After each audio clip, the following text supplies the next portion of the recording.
Hi there, the warmest hello to my abiding family, new and old. I'm so happy you could join me for this video. Make sure you grab a cup of tea and sit back because we're going to be jumping into the spreads in just a moment.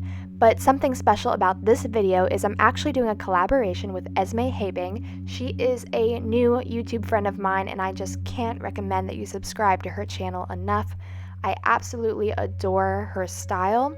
She just has such a unique, beautiful style. It's very much like my journaling style in some ways. And what I love about her videos is she has such a calm presence. And yeah, I found her channel not too long ago and fell in love and had been commenting on her videos, and then she had commented on one of mine and we kind of just started talking and decided it would be really fun to try and do a collaboration. So what we're going to be doing is picking the same theme. We're both going to be doing a dream catcher, dream related theme, and just kind of seeing how we each interpret that theme in our own styles. So I'm really excited to see what she came up with and highly recommend you go over and check it out as well.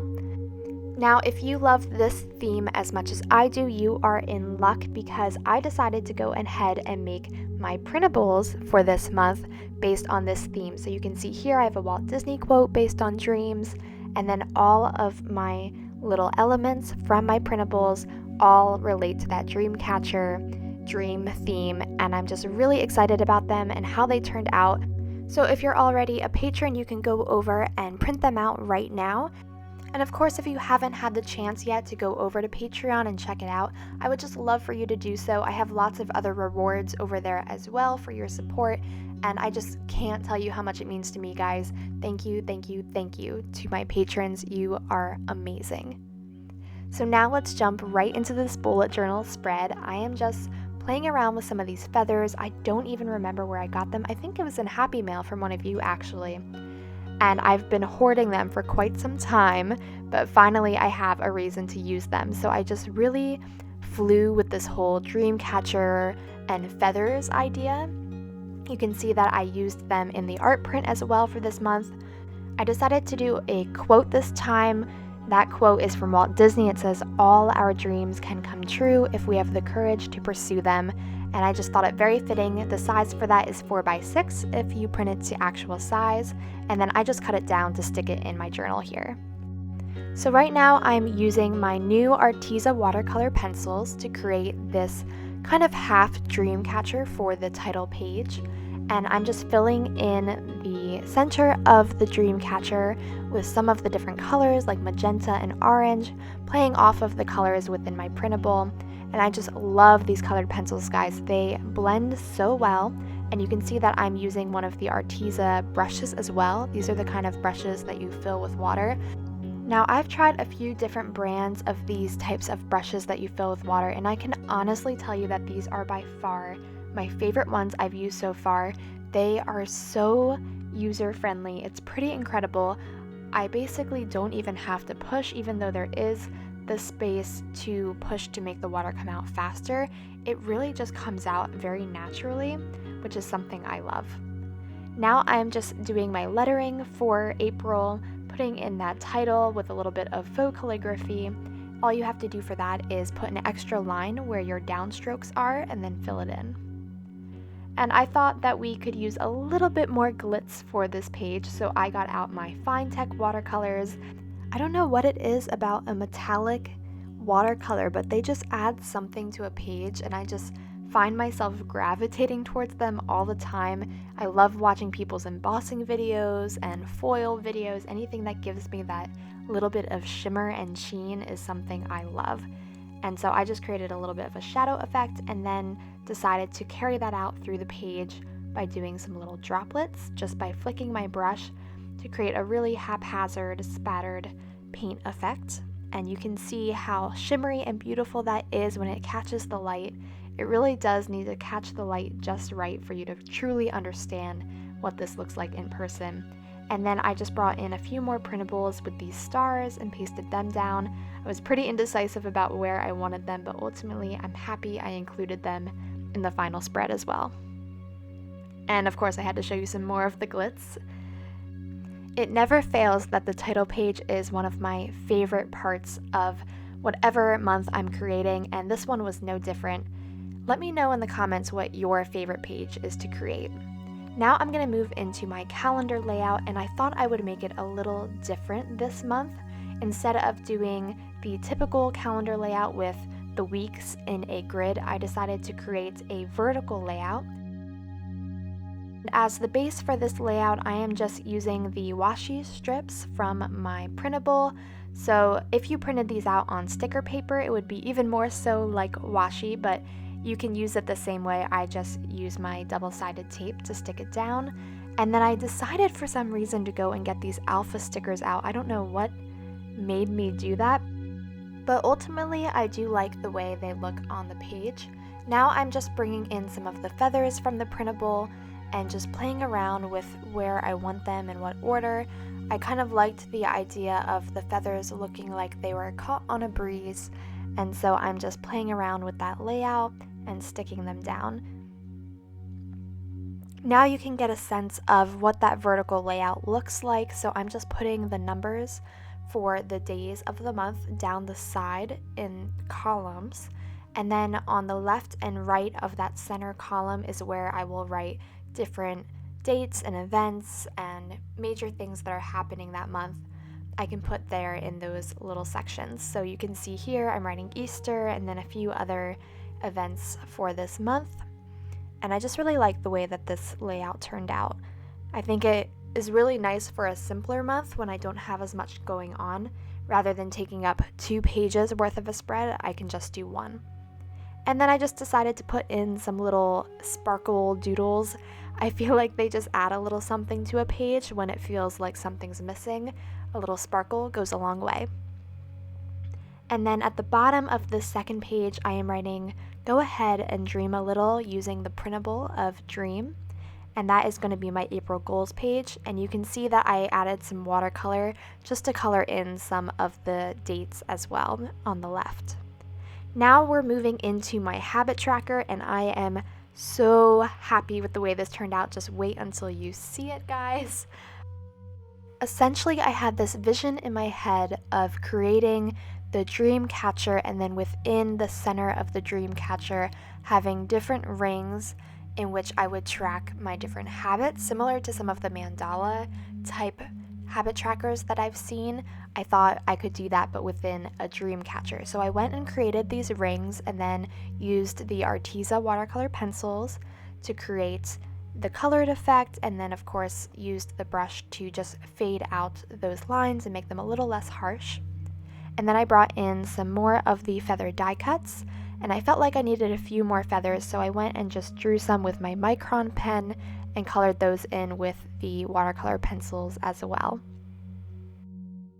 And I just love the way that these pencils allow me to create different faded effects. The way that I can have colors just bleed into each other is really fun, and I think gives these feathers more dimension. And then here it's a little bit hard to tell what I'm doing, but basically I'm going around with my pencil and marking 30 little blocks within each of those rings. And you'll be able to see it now as I go around with the micron pen to actually trace out what those blocks look like. And then I just filled in what each of those habits would be called. So I'm tracking a few things this month and then writing habits in the center. So hopefully that gave you a sense of what it is I did to create this. And I am loving the way it turned out, but I felt like it was still missing something. So I went ahead and added what I will call strings of beads at the bottom. I just created basically little U-shaped lines connecting back to the overall dream catcher, and then put little dots around it as well. And that kind of creates this look of beads on a string. And then I did that all around the entire outside of the dream catcher as well. And then it felt like any of the empty spaces I could fill with some just dangling beads. And I think that just really brought the dream catcher to life and just made it stand out all the more. So now I'm just getting rid of all of my pencil marks, since there were many for this page. Normally I don't go in with pencil first, but this was definitely one where I needed to. And so now I'm going in with my mild liners and just filling in the colors that I'm going to use to track each of these habits. So I'll go around every single day, and if I did that habit, I'll get to color it in.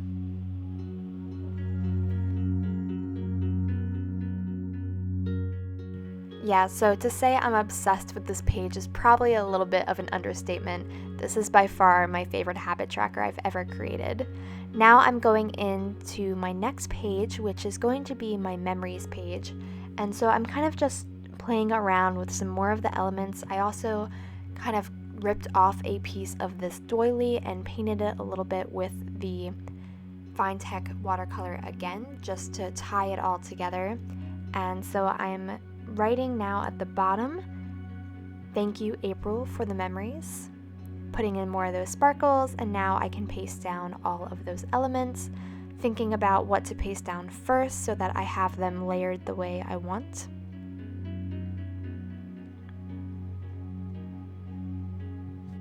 Now I felt like the bottom was a little busy with not too much going on the top, so I decided to add another washi strip, and then I am adding in more of those dangling beads, and I just think it helps tie the two pages together to have those mirroring each other. I really like to do that with my pages, is try and bring in similar elements so that it all feels very cohesive.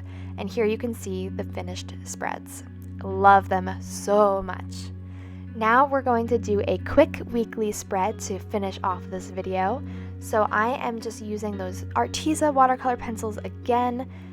This time I am taking the brush and dipping it onto the pen to create a little bit more of a muted effect. Here I'm using my cloud printable, which is probably my favorite one out of all of them. I just love the way it turned out. And now I'm going in with this new stencil I got from Amazon. I've been searching for a numbers stencil to use in my journaling and of course my bullet journal as well. And I found this one on Amazon for like $2. I think it was $2.30, and I'm obsessed with it. It is so amazing, and I will definitely have it linked down below for you. Now I'm using my white gel pen to write the days of the week. It's a little hard to see on the video itself, but it does actually show up pretty well on the actual page in person. So I just like the look of the white gel pen over the watercolor, especially with that stencil as well. I just think it creates a really clean aesthetic. And for some reason I always feel the need to label my weekly spreads, so of course had to write the month as though I've forgotten what it is, April, and then the days of the week as well at the top, even though obviously you can see what days of the week are in the spread itself, but I don't know, it's just something I like to do. And then over on the right, I am now creating a little sleep tracker, and I'm just creating that using some different elements from the printables, putting in the stars, the dream, and then I'm gonna write sleep tracker over on the left after I put down these stars. So now I'm writing sleep tracker. And then, yeah, these stars were really giving me problems apparently. So now I'm going to go ahead and write my Sunday through Saturday. Normally I do a Monday through Sunday layout, but I accidentally used the one first, so I had to use Sunday as my first day of the week rather than recreate the spread. And so I'm just writing in the fact that Easter is the first, and of course I will fill in more to-dos later on when it comes time to fill in the spread. And so there is my first weekly for April. I love the way it turned out. All of these spreads brought me so much joy to create, and I know they're going to bring me even more joy as I flip through them throughout this month. I hope you guys enjoyed watching this video and that you gained some inspiration. If you did, please be sure to give me a thumbs up, and of course comment down below and subscribe to my channel if you're not already. And of course, please go check out Esmee's video. I know she's going to have created something absolutely amazing. Thank you guys for watching. Thank you to my patrons. Go ahead and check it out if you haven't already, and I'll see you in my next video. Bye!